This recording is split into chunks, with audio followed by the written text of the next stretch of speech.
Let's just, hi. Well, I want to welcome everyone. I'm Gloria Gonzalez Cook. Um, I'm president of this chapter, the GSHA Utah chapter, and happy to see everyone on this call this morning. And I am going to introduce our guest speaker. Manuel is not with us today. Um, Mr. Esquibel and I, we've just met as well. He is a genealogical and historical researcher, and is the author or co-author of many books. And I just want to turn that over to him, and maybe you could give us a little bit more about your background and a little bit more about you, if you could.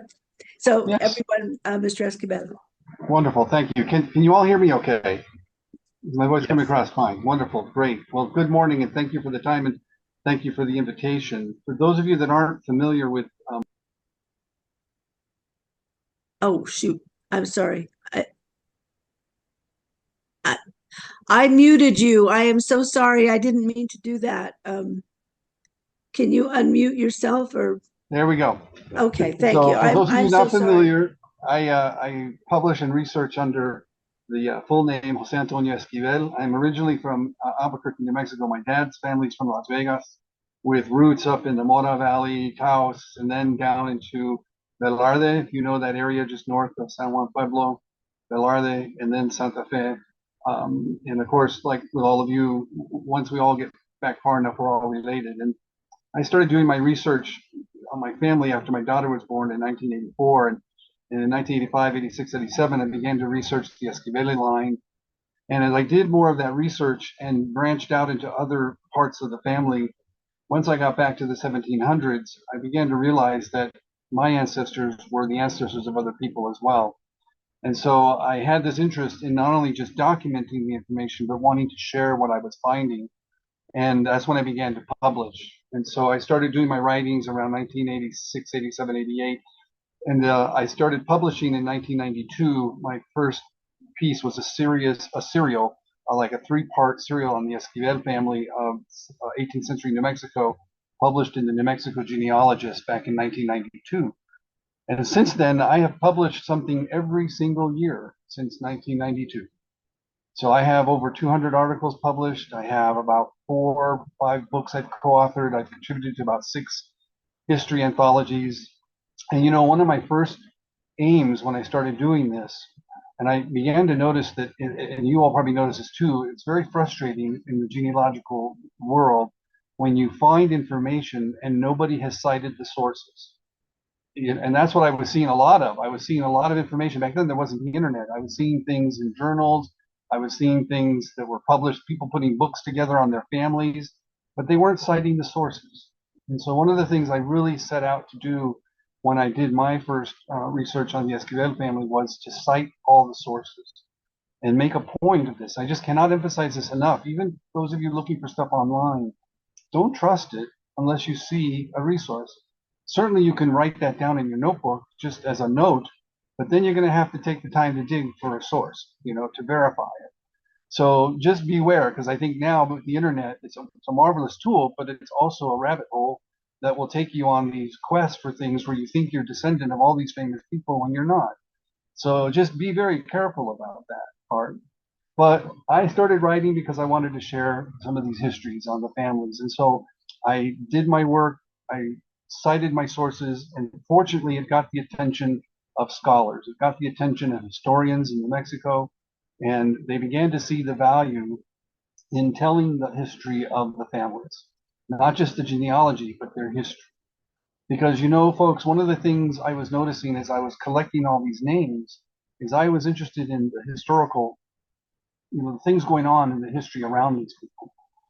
And it's not that history happens to us. It's not that history happened to our ancestors. Our ancestors made that history. They shaped that history. And that's the story I like to tell when I do my research is that how were they not only affected by the events that happened to them, but how did they contribute to that? How did they react to those circumstances? How did they get through to persevere to the point that they had descendants and now we're here after all these many centuries, you know. So that's my work. And so if you're interested in my bibliography, all you have to do is in any browser put my full name, Jose Antonio Esquibel with a B, and then put bibliography, and that'll come up a link for you to see all of my articles. I have over 100 blogs. I have books, anthologies, you name it. So many families. I have probably researched well over 100, 200 families of New Mexico. And my work has helped to extend the genealogy back in time. So that's my work. So let's answer a few questions. So I appreciate you all being able to do this. Oh, and I've had the privilege to work with some really wonderful historians. If you've read books on the history of New Mexico, if you're familiar with Mark Simmons, having written quite a few history books, I had an opportunity to work with Mark Simmons. Through Mark Simmons, I was able to co-author a book with people who are deceased. Franz Scholes, who is a scholar of New Mexico history back in the last century, Eleanor B. Adams, you may or may not know these names, but these were some of the top scholars. I was able to co-author a book with them, a book that they didn't finish. I was able to help finish. I've worked with John Kessel, Rick Hendricks, Rob Martinez. I've worked with Adrian Bustamante. I've worked with Eleanor Barrett. I've had the opportunity to work with all these different scholars, and I continue to do that today. In fact, I'm working right now on a series of articles on the Duran family history with Jose Rivera. He's a professor at the University of New Mexico, retired now, but his specialty was acequia culture of New Mexico. So he and I are working together. So please take some time, see if any of those articles are of interest to you. So let's see if we can get through all these questions. So I thought we'd do something different. Rather than me do a presentation, I wanted to know what questions you have. What can I do to answer them? And let's take the time here. If people have questions as we go through or a response, if it's possible, Gloria, we can let people come on and speak. We'll try and do that as well, okay? So here's the first question. When Oñate first settled in New Mexico, he called the place San Juan de los Caballeros. Was this San Juan Pueblo Oque-Awenge, or was it across the river from the Pueblo? I've heard of San Gabriel de Yunque Owenge being the first Spanish capital. I'm confused as to the various names and locations of these different places. Okay, so let's see. And certainly any of you who study this, if you want to share something you've learned, raise your hand, put your hand up, or let us know. So if you can put in your mind, if you've traveled to New Mexico, or you can think of a map of New Mexico, the Rio Grande runs all the way up the center of pretty much of New Mexico, kind of winds a little bit up there past Española. Just north of Española, you have the Rio Grande River meets the Chama River. They come together right there. On the east side of that junction, where those two rivers meet, now just north of Española, was the community that was called Owenge, or Oque-Awenge. That's the place that Oñate christened San Juan de los Caballeros. Okay, that was the place there. And that's where they were first welcomed, and about 500 people with Oñate, 240 soldiers, plus all the servants and everyone else, about 500 people were allowed to come to that pueblo and be part of that, but there wasn't enough room on that side. On the other side, the west side of the river, right in that V between the Chama River and the Rio Grande, is where there was Yunque. It was a small pueblo also, so you had two pueblo communities on the opposite sides of the river, one on the east side, one on the west. Yunque, if you read the history, sometimes people say it was an abandoned pueblo that Oñate occupied. It wasn't abandoned. Oh, hi, Margie. We may have to get you on mute there, Margie. But that Yunque was not depopulated, but Oñate arranged for the Indians that were living in that pueblo to move over to San Juan or to Oque-Awenge, and then Oñate and his crew occupied that pueblo. That's what became known as San Gabriel. Okay? That's the title they gave San Gabriel, was San Gabriel del Yunque. Now, keep in mind, that was around 1601 is the first reference to San Gabriel. So chances are they all lived in the San Juan side, maybe some people going over to the west side, but the first mention of San Gabriel is 1601. Now, the earliest reference to San Gabriel as a villa, as a town, is 1605. However, it was not officially a town. They called it a villa, But the Spanish laws did not allow Spanish settlements to be within a certain distance of Indian settlements. So it did not have the recognition from the royal officials to be an official town. So although the Spaniards called it the Villa de San Gabriel, it was not technically a villa. It was way too close to an Indian community. This was one of the reasons why the capital was moved to Santa Fe. It had to get some distance from the Indian communities. And so San Gabriel was eventually depopulated. There was a advocacy to, or a petition to make San Gabriel the official capital, but that failed in 1609. And then that's when the viceroy said, you need a new villa, and he assigned Governor Peralta to go and found this villa of Santa Fe. Does that make sense? So we got two different things. San Juan, yes. San Gabriel's where the Spaniards settled, but it was never really truly a villa. And then they relocated to the Santa Fe Valley. Okay. This is Albert Garcia. I appreciate that. I've been so confused, and when you start reading stuff, they start to confuse you even more. And yeah. I happened to be in that area about 3 weeks ago, and at one time you could drive across that single lane bridge, to the west side, and they had a board, a placard or something there.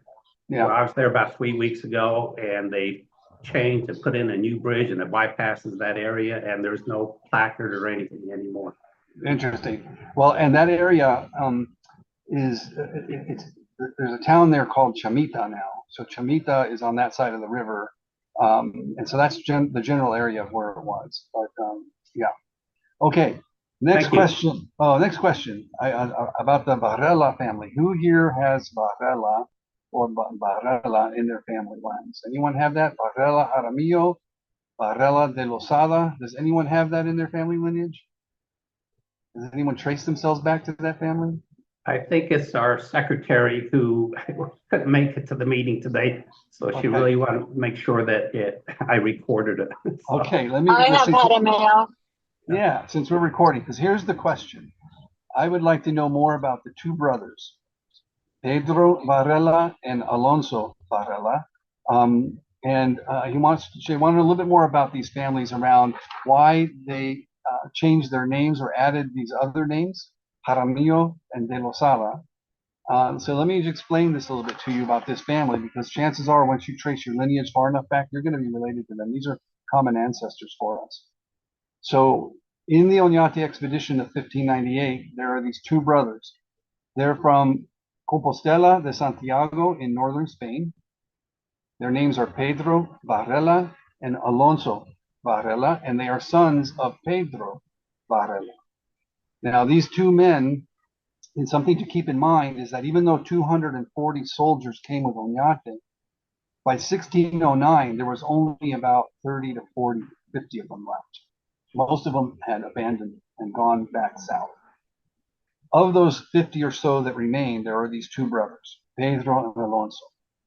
Now, we know that Alonso married a daughter of a fellow soldier.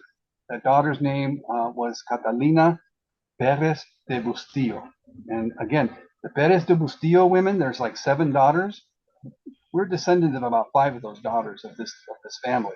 It's the Perez de Bustillo de la Cruz family. And so Alonso marries this one daughter, Catalina, and he begins to have his children. And he takes on some prominent roles in the Villa de Santa Fe. He's a captain, etc., etc. Pedro, we don't know who he married, but we know that he has at least has a son, because the son of Alonso identified a man as a cousin of his, and so it had to be from Pedro.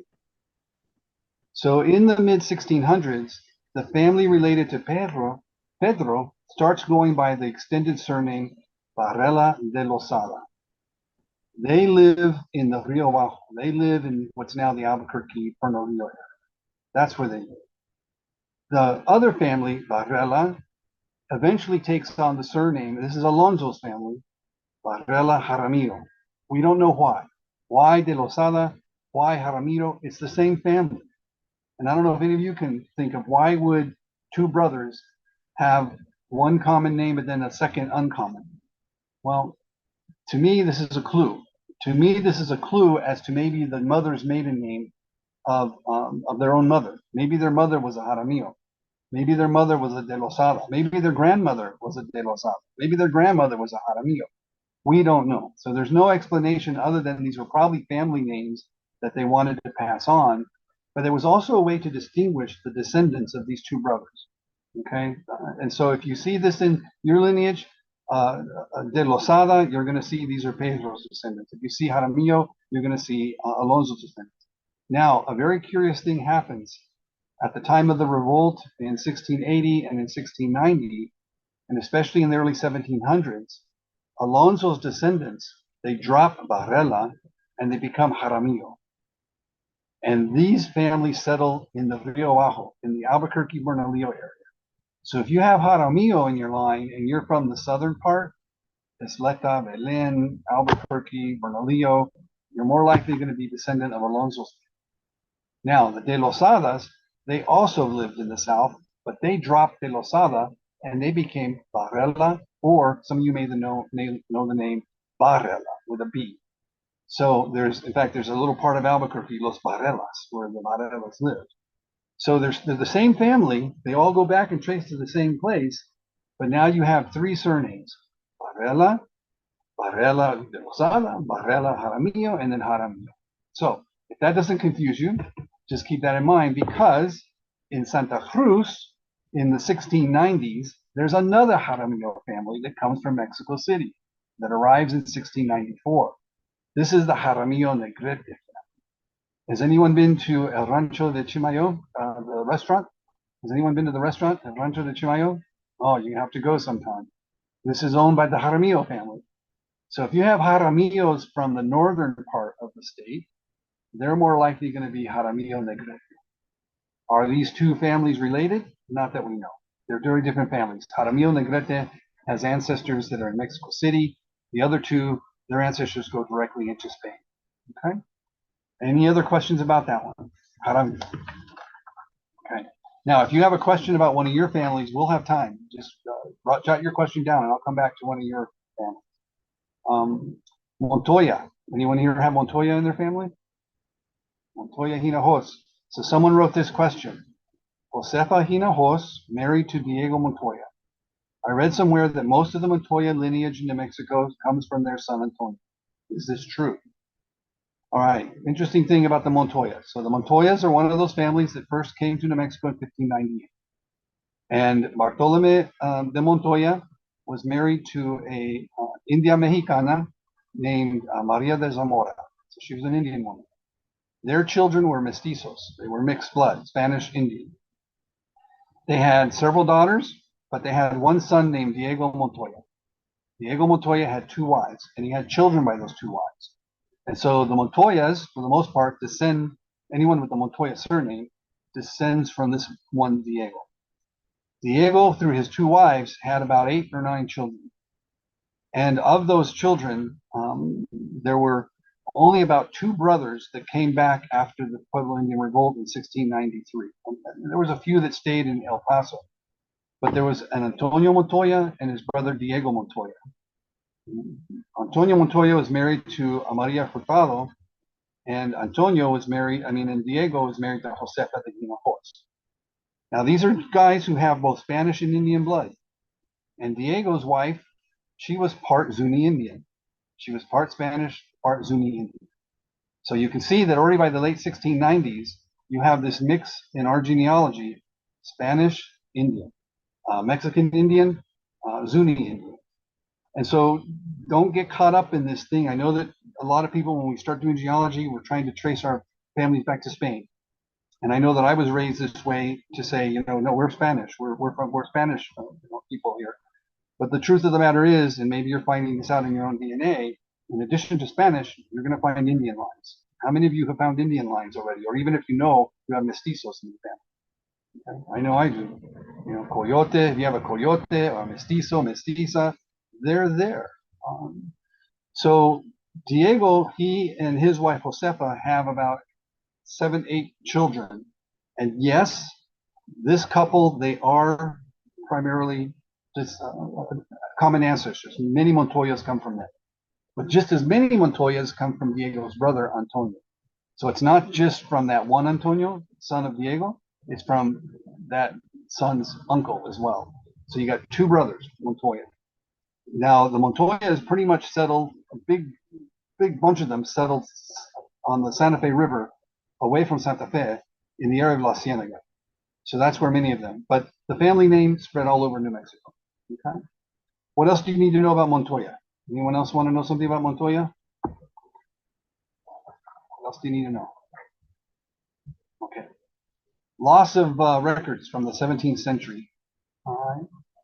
So unfortunately, with the uprising of the Pueblo Indians in August of 1680, and the forcing of the Spaniards and the Spanish citizens to flee the northern part of the state and to seek shelter at El Paso, many of the records in the archives in the Villa de Santa Fe, many of the records in the churches, including baptismal records, marriage records, burial records, prenuptial investigation records, land records, wills and testaments, criminal records, lawsuits, all these records that would have had a rich amount of information were destroyed. They were lost. If you want to have a sense of the kind of records that were lost, just look at the index for the catalog for the Parral archives. I don't know how many people are familiar with the Parral archives, so they've been archived really well. Just look at the table of contents of the Parral archives, and you're going to see the kind of records. We lost a lot of information. This is what makes 17th century genealogy and history very challenging for us. So for instance, you know, when people talk about the history of New Mexico, and even if I were to ask you if we had time, I would ask you what you know about the history of the 1600s. Here's what you hear from people. Oñate came, Santa Fe was founded in 1610, Governor Rosas was killed in 1639, the Pueblo Indians revolted in 1680, the Vargas brought the Spaniards back in 1693. That's what you're going to hear. And that's lame. That's really lame. That's not it's not enough history. What was really going on with people? You know, we've lost so much history because of that. And that's why I spend a lot of my time, because there are records that have survived. Unfortunately, there are records of conflict. So for instance, the Inquisition records. The Inquisition records have survived, but by nature, these are records where people are denouncing each other. So you've got people who have a grudge against each other. So we're not going to get the best picture of the history of New Mexico when you have all this envidia and you have all this infighting and you have people trying to get each other and you know, etc. But we do our best. We pull out as much information.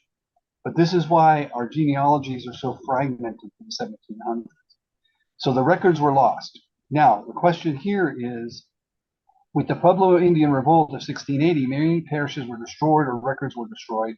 I heard that the records would be kept in the parish, but that a copy should have been sent to Mexico as a duplicate. Okay.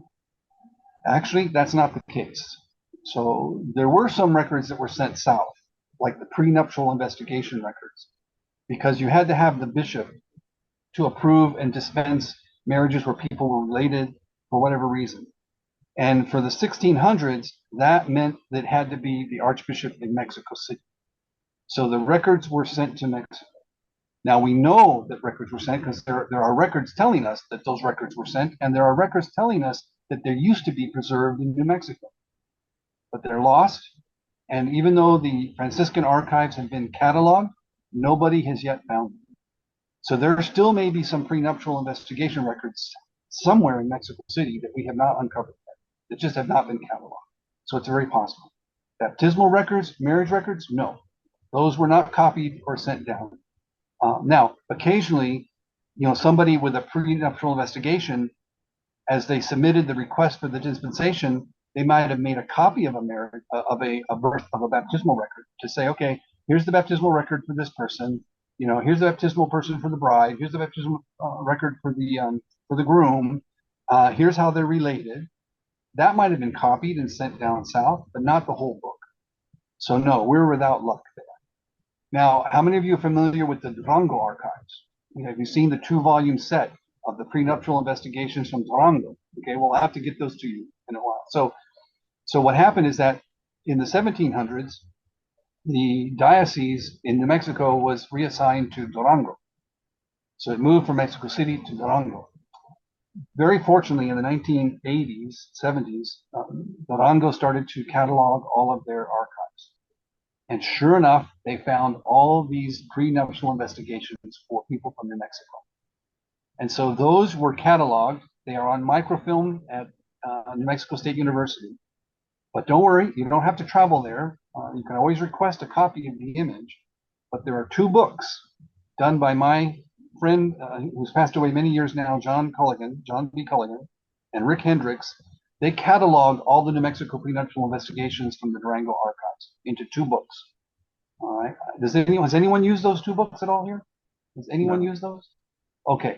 All you have to do, and even I'll send this, and you guys can share it on my cellular. But even if you just type in, it's in Spanish, but John B. Culligan, Rick Hendricks, Durango archives. I know that in Spanish it's the archivos, something of Durango, but there are two volumes that you can find in PDF format. You don't even have to buy them anymore.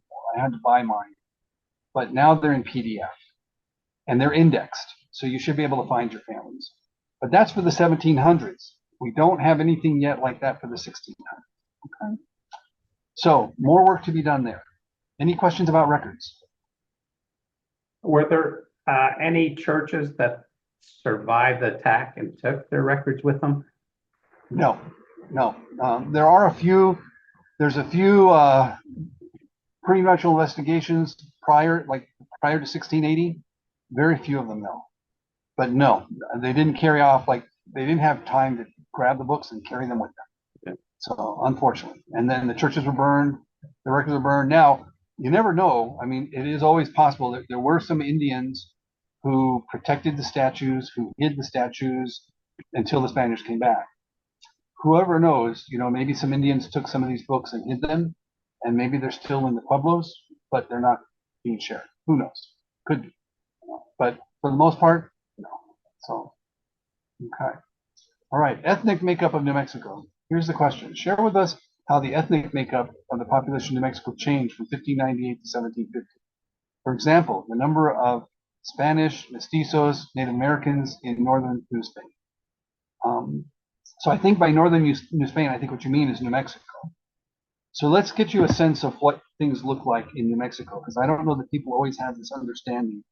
Because I don't know how many of you, if you even took a guess, how many Spanish citizens lived in New Mexico in the 1600s? Would you even have a guess on that?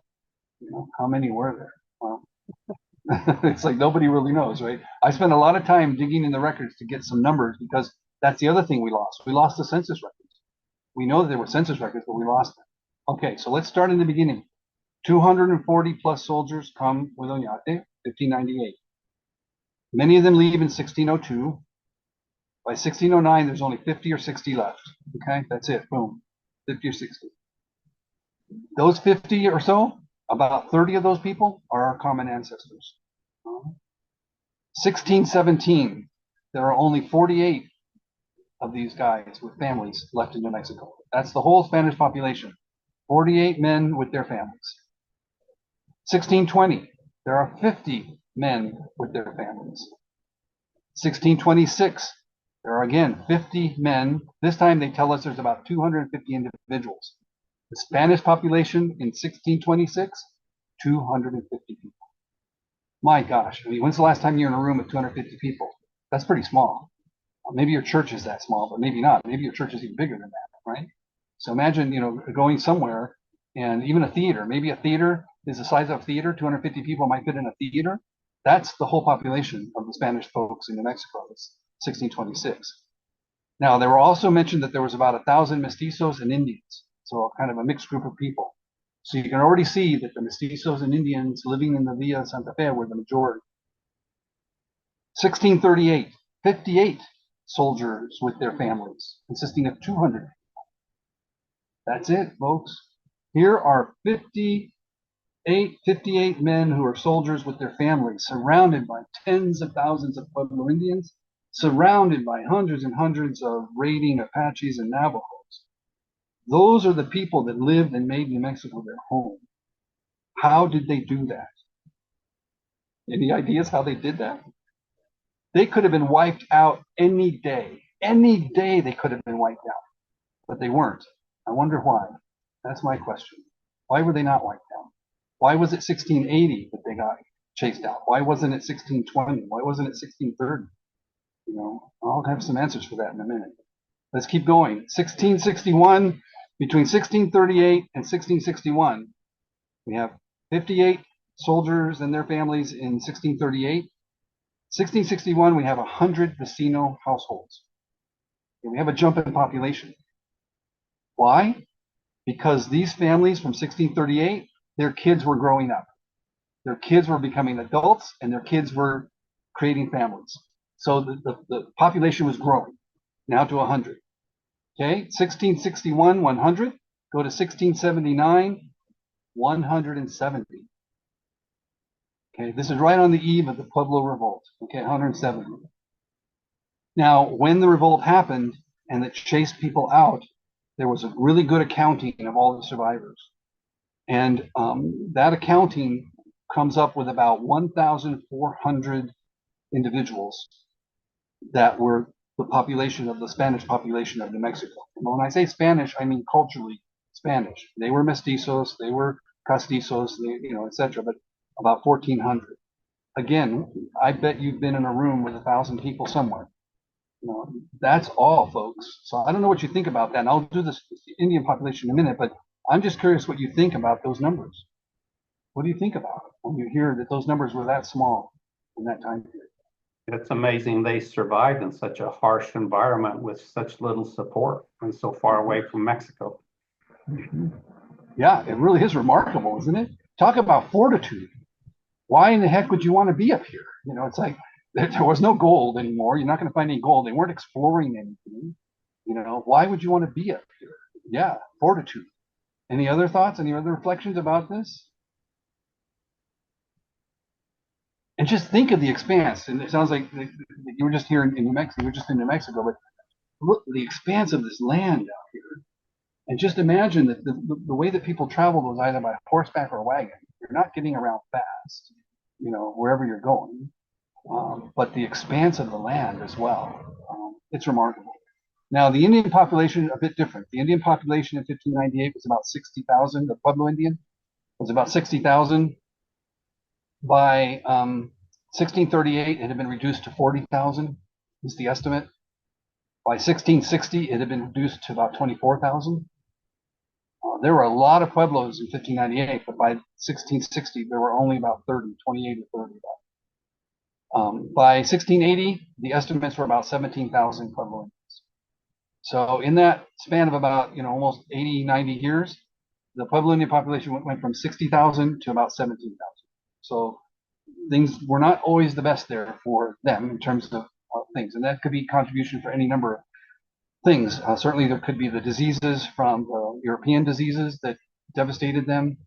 There's also, keep in mind, the raids. The Apaches and the Navajos were relentless. They were relentless. They raided Pueblo Indians over and over and over again. Then there was the famine, which many of you may not know about this because you don't see this in the timeline. There was the famine in New Mexico starting in the late 1650s, got worse in the 1660s and 1670s. And in the 1670s, a lot of people died, especially Pueblo Indians, from the famine. So those are those numbers there. Okay. All right. Now, what I want to share about that, it says, were there still a significant number of people migrating north from Mexico or New Spain at the end of 1750? Well, let me just step back a little bit. We know that our ancestors fled, the Spanish citizenry fled to El Paso, where they lived for a while. Some of those families went further south. So I don't know if any of you have roots in Chihuahua that trace to Mexico, but some of the New Mexico families ended up, you know, in the Chihuahua area, right? Any of those towns in the state of Chihuahua. Some of the families stayed at El Paso, were among those that came back to the Villa de Santa Fe with de Vargas in 1693. De Vargas needed more people to help resettle New Mexico. So he recruited some people by himself from Durango and the towns around Durango, in Nueva Vizcaya and Zacatecas, and he brought them up. He also asked for help from Mexico City, and we have this big group of about 55 families that come up in 1694. And then he has more people recruited as Zacatecas in 1695. I have a video online. All you have to do is go to YouTube and type my name, and I have a video about the Great Migration of 1693, 94, 95. So I know that many of us want to trace our roots back to Oñate's time period. Folks, really, the greatest period of migration was 1693, 94, 95, and our roots are not just with Oñate. Our roots are in Zacatecas, our roots are in Durango, our roots are in Mexico City, our roots are in Puebla. And I don't know how many of you have traced any families to those areas. Who's traced families to Mexico City already? Anybody here? You should be able to. Are you Quintanas? Anyone a Quintana here? Quintana, Mexico City. Anybody here of Bustos? Bustos, Mexico City. Okay. I can go on and on and on. But we have those kind of roots as well. And in fact, it's that period of 1693, 94 that is truly the beginnings of Nuevo Mexicano culture, not 1598. Don't think 1598. 1598 is one of the sources. 1693, 94, we have this blending of people coming from all these different places, and they're blending together in 1690s, in the early 1700s. And that leads me to the next question here. So after that time period, between 1700 and 1750, very little migration. There were some soldiers that came up, individuals, Delgado, I have a list, there's a list, some soldiers, but no, the migration stopped after 1695. And then after that, it's just a trickle. Okay? Now here's the question. What happened to the settlers who remained in northern New Mexico after the Pueblo revolt? Okay, let me try and see. First of all, the only Spanish citizens, once the people fled to El Paso, the only Spanish citizens in the northern part were those that were captives. There were women who were captive, and they were taken to the pueblos with their children, and they stayed there for 13 years until they were rescued 13 years later. The other folks, as I said, stayed at El Paso until they came in 1693. There was no one else up in the north after 1680. Nobody else. Just the Pueblo Indians and the Apaches and the Navajos. All right, Spanish language. Share with us how the Spanish language changed from the beginning of this time period to the end of it. How many of you heard that New Mexico's Spanish language is sort of stuck in the times of the 1590s, the Don Quixote time period, right? No, that's nice romantic. That's a nice romantic thing. Not the case. Why is that not the case? We certainly have a unique dialect. And have you traveled to Spain and spoke Spanish in Spain? Has anyone done that? And what's the reaction you get? I'm real curious. What's the reaction you get from people when they hear you speak? So I want to share that? Albert, my Spanish isn't that good to begin with, but we'd have trouble. Okay, interesting. Anyone else spoke Spanish in Spain? Jose? Yeah. This is John Martinez. My wife and I were in Chile for 2 years. Yeah. And my Spanish is so-so. Grew up in Utah. Yeah. But when I got over there to Chile, number one, I couldn't understand them because they swallow their S's and they speak so fast. And my language was an insult to them. We used words that to them were an insult. Yeah. And I had to learn to be careful what I said. Yeah. Those are the cultural differences in terms of the linguistics of each of the regions. And yes, those people from Chile, they talk fast. Yeah, they do. I have and the people that had been to other countries that I met there, they said that when they went to Mexico, they couldn't understand one word. Yeah. And that's the same as Spanish is Spanish, but not Spanish. It is. I had a chance to interact with a person from Chile, and at first I thought they were talking a foreign language. It took me a while to adjust to their speaking. Gloria? Well, my family's directly from Mexico. Yeah. So I did okay in Spain. My problem was that I was in the Basque country, and so a lot of Basque spoken. I went to a mass all in Basque. All in Basque. So very different. Very different. Yeah, but I did okay as far as the Spanish. Yeah, my dad's fluent. Both of my parents are fluent. I'm not as fluent. I can get by, but I'm not as fluent. But when we traveled with my parents to Spain, and folks heard my dad, they were enamored of Spanish. They really found it quite delightful. You know, Very different, but quite delightful. And sometimes people will say, wow, you kind of speak in that old Spanish style, is what they'll tell them. But keep in mind that our Spanish, New Mexican Spanish, there are just regional differences in the dialect, just like you have here in the United States. You can easily tell when somebody is from the South, as opposed to someone who's from New York, as opposed to someone who's from Chicago, right? You know, someone from Boston, you know, the way they speak, you can hear the dialects are different. It's the same way with Spanish, is the dialects are going to be different. Now in New Mexico, people like to say that our Spanish is so different in New Mexico because we were isolated for hundreds of years. And so that's why it never changed. Well, that's not true. Look at all those people that came in 1693, 94, 95 from all these different places, France, Spain, all these different communities in Mexico. They came from so many different places and brought with them their own dialect. Imagine in the early 1700s being raised by a mother who is from New Mexico, but a father is from Mexico City. Or you have a mother from Mexico City, but the father is from Zacatecas, you know? And think about how their language is going to blend together to these children. Well, that was the melting pot of language for us.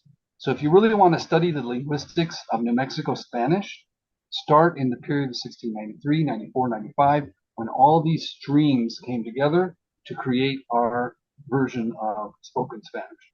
Yeah, we were distant. Yeah, we were somewhat isolated, but we were not totally like 400 years in a bubble. Okay. All right, timeline. Can you recommend an accurate timeline of New Mexico history that includes both native and Spanish histories? Unfortunately, I've never seen a good one. Has anyone seen a good one? I have not seen a good one at all.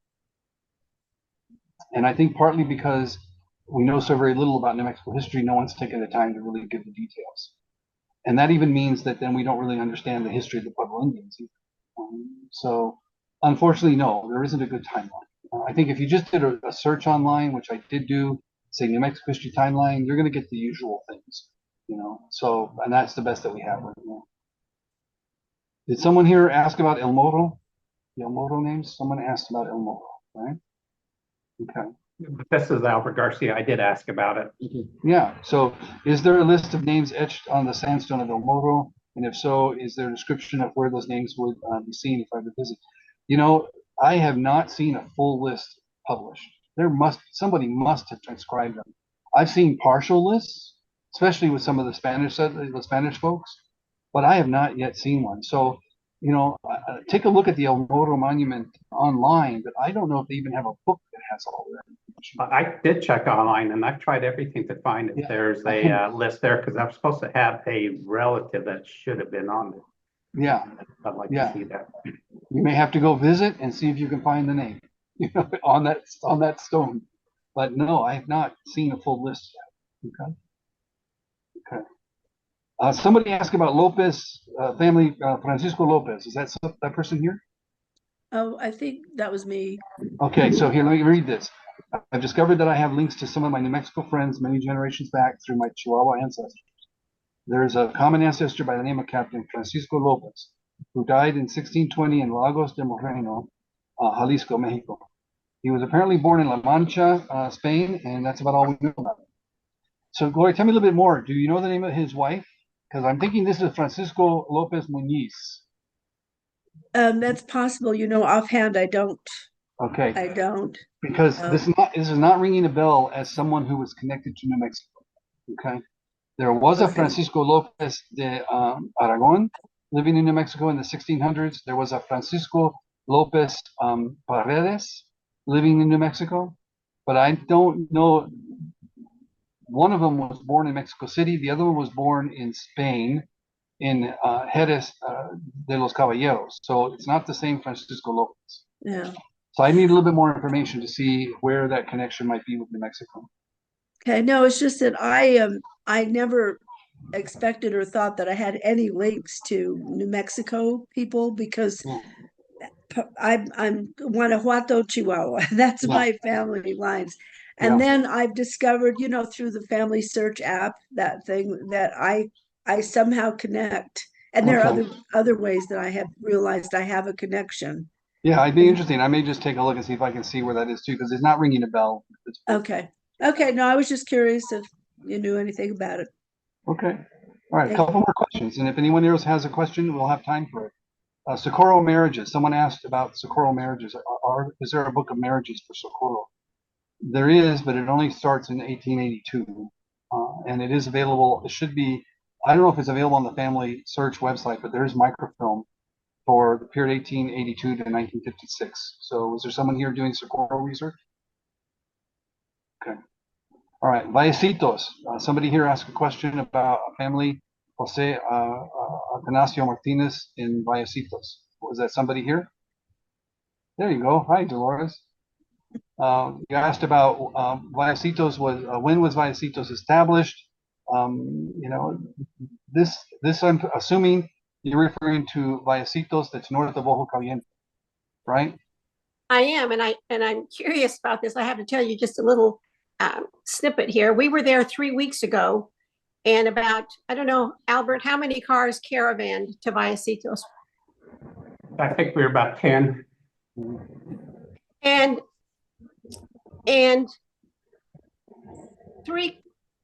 4 cars got lost on the way because apparently, you want to take over? Well, apparently there are multiple Vallecitos Yes. within a similar distance from Albuquerque, which was our starting point. Yep. And so we had several people going to the wrong Vallecitos. Yep. We ended up in 3 different locations and no cell phone connection. So We lost no cell towers from Yeah. Ojo Caliente, Yeah. Yeah. north. And if you could just talk about that, really. Yeah, you're in the middle of nowhere there, and that's what I was assuming was there, because you're right. There's some down by Albuquerque. There's some over in the Taos area. There's another one, San Miguel. There are all these different places. So I'm assuming Vallecitos is what you're talking about. So that area north of Ojo Caliente, which is really the middle of nowhere, no man's land. I mean, it's just in the middle of nowhere line. But there is a stream and the Ojo Caliente River where Vallecitos is today. You should know that was established as a land grant in 1824. Okay, that's when it officially 1824. There is a Vallecitos land grant. So if you're interested in the history, you need to do a little bit of looking online or find some more information on the Vallecitos land grant that was given, and this is now during the Mexican period, was granted as a grant of land. Now, the history, though, goes before that time period, because you should know that people were running their sheep, mainly, were running their livestock north of Ojo Caliente when it was safe. But that whole area was so dangerous for so long, because this is where the Navajo, Apaches, Navajos would raid from that area. So it's one of the reasons why I think it was settled so late. It doesn't have an early history because of how dangerous the frontier was. The fact that they were able to finally settle there in 1824 tells you that they had some sense of more safety than before, because prior to that, it was very hard. In fact, Ojo Caliente was first settled in the 1740s. I have ancestors from among the first settlers of Ojo Caliente. Maybe I think 1730, late 1730s. Early 1740s, but they got chased out of Ojo Caliente because of the Utes and the Navajo, and the Comanche and the Navajo. They resettled Ojo Caliente in the 1750s. And so it's a good chance that the people who were granted the land at Vallecitos, they definitely have probably roots in Ojo Caliente. And so their roots in Ojo Caliente probably go back to the 1740s. Okay. So look some more information on the Vallecitos land. Thank you. Yeah. Next question, mestizaje. I had an article, and I did a presentation on mestizaje of 17th century New Mexico with Spanish and Indian. It was about the people in the 1600s with Spanish and Indian ancestors. And someone asked if I had a source for the slides. So you'll find this video online. It's one of my videos about showing how many of the Spanish families had Indian connections. I have the sources, but they are not on the slides. And no, I haven't yet done a book. But some of that information is in my website, Beyond Origins of NM Families. So Beyond Origins of New Mexico Families. If you've not gone to that website, you need to go to that website, right? Rita, you've done that website? Have you used that website? Yes. Beyond Origins of NM Families, New Mexico Families. And you'll find when you read up on the different families, you'll find some of the references where I mentioned people were mestizos or they were part Indian. Okay, that's where you're going to find some of the sources. Coyotes. Have you released your article about coyotes being children of the priests? No, I have not. And so, coyotes have a really strange definition in New Mexico. And for those of you that are more modern and you've heard someone say coyote, you probably are thinking your relative was referring to someone who was part Anglo and part Hispanic, right? That was a coyote, right, for us. But in the old days, coyote was not traditionally in the Spanish caste system. It was something used in New Mexico. And there's several ways because there's nothing precise about it. But on the one hand, it could be someone who is 1/4 Spanish, 3/4 Indian. But the way I've seen it used, it's often referring to people with Pueblo Indian, not Apache or Comanche. And the Spanish part could be either a soldier, a man, or even a priest for these coyotes. How many of you have seen coyote in your family history or family genealogy? Because I have coyotes. Anyone else have coyotes? Yeah, coyotes. You're going to find it. When you see coyote, you need to be thinking majority Indian. Now, that Spanish side, priests were having children by Pueblo Indian women. I do have records where priests are being accused of this in the 1600s.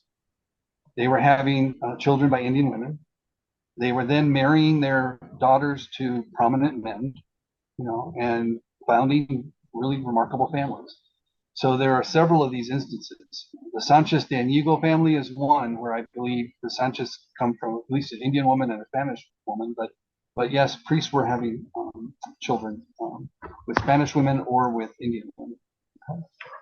All right, I'm going to stop there. Does someone else? We have a couple more minutes. Someone else have a question or two that I can answer? A burning question about genealogy for New Mexico or history? Jose, I do have a question for you. Yeah. Do you have any information? I've been researching my Valdez family line. Yeah. And it's kind of going every direction after the 1700s. So we did a DNA test on my brother did the Y-DNA and found out that we're related to Juan Pedro Valdez in 1730. However, when I did the research and through the baptismal records, I found an Antonio Valdez. Okay. Related. So I'm like, where do I go from here? Yeah, and what area is this in at this time point? Babique area. Okay, that's what I would thought, because this is where the Valdez family, for the most part, we know that the surname comes from Jose Valdez, who came from Spain and went to Mexico City and came to New Mexico with a wife, but he also had children. He had one son by a Spanish woman named Josefa de Paz Bustillos or Ontiveros. And her one son is known as Valdez y Bustos, and her children, she has Valdez descendants and she has Bustos descendants. So keep that in mind, is that some Valdezes come from Josefa through her son Francisco, and they're related to the Bustos. The other son, and I think most of the New Mexico Valdezes come from that line. The other son went to El Paso and he had Valdez kids, and I do think that one of those lines came to northern New Mexico as well. And they settled first in Santa Cruz and then up the Chama Valley. And that's where you get to Abiquiu and the Valdezes there. Now, fortunately, here's the thing, is I did some research on this family. They can be very difficult to connect in the 1700s. There are lots of them, and they're difficult to connect. But my bet is that somehow they're related, unless it's an Indian line, unless it's and I don't know if you have any sense of this, if the records indicate that they're Genízaros or not, because these families, because they're on the frontier, they may have taken in some Indian children that were rescued from the Comanches, and they may have raised them in the household, given them the Valdez name, and then those kids grow up and they start their own families. So keep that in mind, is that if you're having trouble making a connection, just see if there's any indications of any of them being mestizo or genízaro or whatnot. Otherwise, they are related. And you're going to have to maybe look at the land grant records, because if you're not finding them in the baptismal and marriage for burial records, look at burial records I know those aren't often cataloged, but I'd say look at burial records. It's the land grant records. And I know there's lots of land grant records for that time period, okay? But that's where you're going to have to start looking to see if you can find these people saying, oh, this is my brother, this is my uncle, you know, because what happens in the land records is they'll say we're granting land to this person, but then they have the boundaries. The boundaries are his brother, you know, or his uncle. So you'll have to look at the land grants to see if you can find relationships.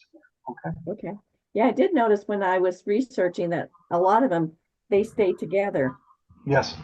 Yes. And they move kind of in clumps. Yeah. And the other like thing you want to big look family. at is, if you haven't done it already, but I hope you have, and I hope most people know this, because it's really important in our culture, New Mexico culture, always, always, always document the names of the padrinos. Always. You know, whenever you see a baptismal record, write the names of the padrinos. These are generally going to be close family friends. They're going to be, you know, I don't know how many of you are Catholic today still, but in the Catholic tradition, compadres meant something. It may not mean as much anymore today, but I know I can tell you that even with my dad's generation, those compadres were family members. These were people that they regarded each other, you know, like tío or tía. It's like they were that close to each other. They took it pretty seriously, those relationships. It wasn't just like, oh, thank you for doing this, I'll talk to you in 20 years. You know, so write those names down, because it could give you a clue as to where they lived, who their neighbors were, and it might even be if they have the same surname, they're probably a relative. I'll have to check, because when I was doing the research, I did see a lot of the padrinos' names in there. Yeah. And they are referenced in some of my notes already. Yes. And I could tell that they were related. Yeah. Because I could see some of them were the uncles, like you were mentioning. Yeah. And some of them were even brothers. They could be. And if you do the genealogies of those families, and if you look for historical records related to them, you might find a mention of your family. You know what I mean? So take that time to research those branches just to see could they and how could they be connected. Okay, that's a good next step to go. Okay. Anyone else before we conclude? Any other burning questions? Yeah, Charles. Okay, I met you about 2007 in the conferences. I was a photographer taking pictures of all the conferences. So you're from, and you wrote, you did many projects. Quickly, I got two questions, but tell us about origins. What you were cited back in the end of writing that book or first. Give me a brief picture of what Origins is about. Origins of New Mexico families? Yes. Yes. Okay. So two things. So I'll talk about, before I talk about beyond origins, let me talk about origins of New Mexico families. I don't know how many of you have seen the book by Fray Angelico Chavez called Origins of New Mexico Families. Who has a copy of the book? Okay. You need to get a copy of the book. Now, you can do two things for this. Online, there's a PDF of the 1956 edition and the 1975 edition. Fray Angelico was a Franciscan friar who was cataloging the church records for the archdiocese. And as he was cataloging those records, he began to compile genealogies of the early families of the 1600s and the 1700s. And he produced a book in 1956 called Origins of New Mexico Families. It was republished in 1975 or 76.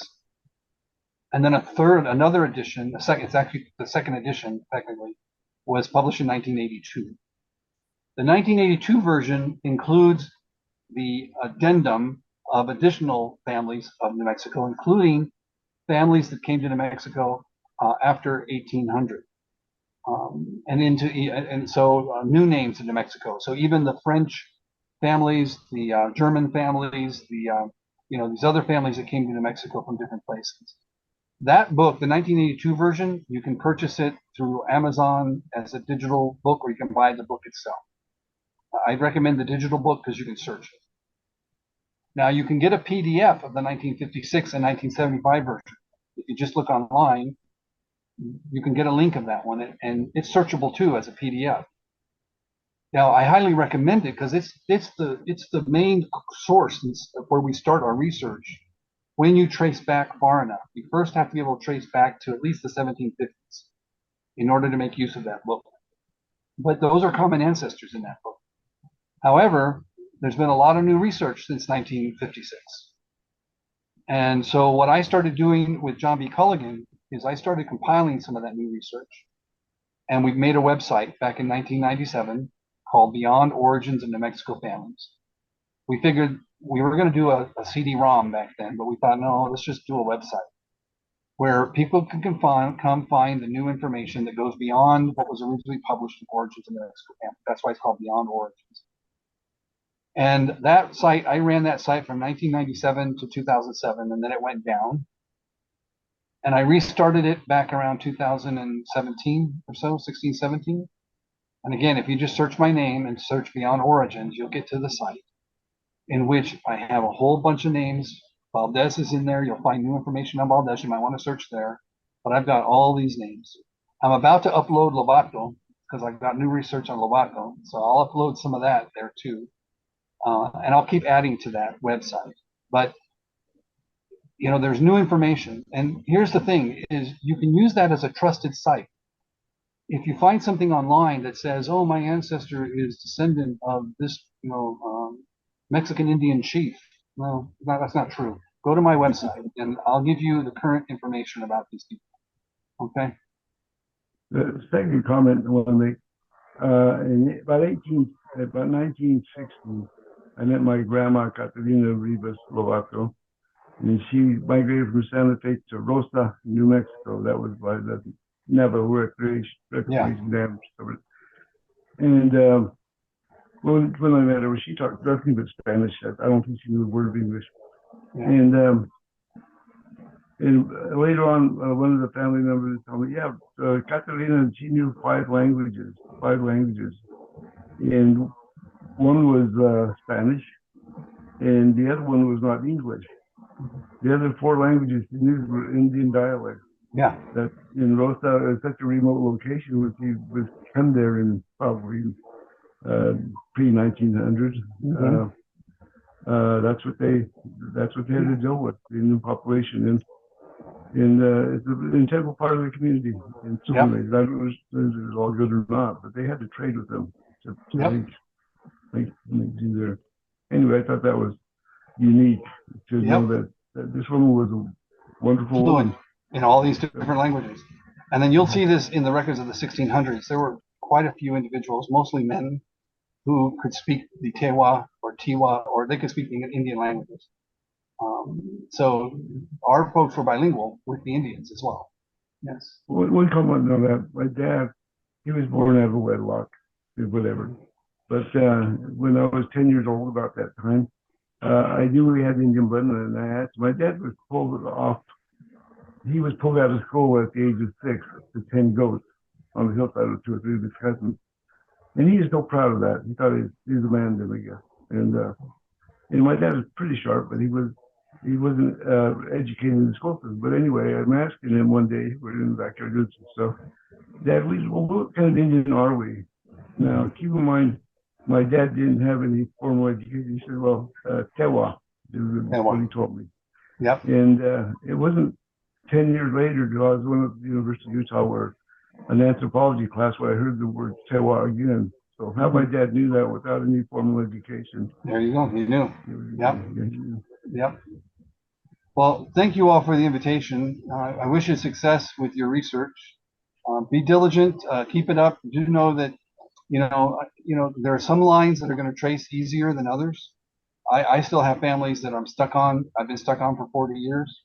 You know, so you know, you just got to keep doing the research as far and as best you can. And certainly DNA is very helpful, but it tends to raise more questions than it gives answers. You know, so but just enjoy the ride and always look for your sources and don't trust anything you see until you know that it has a source. Okay. Thank you. Well, thank you so You're much, welcome. Mr. Esquibel. We really enjoyed this. Thank you. You're welcome. You all have a good rest of your meeting. Thank you. Okay, that was really wonderful. All right, so much knowledge. I know. I do want to let's see.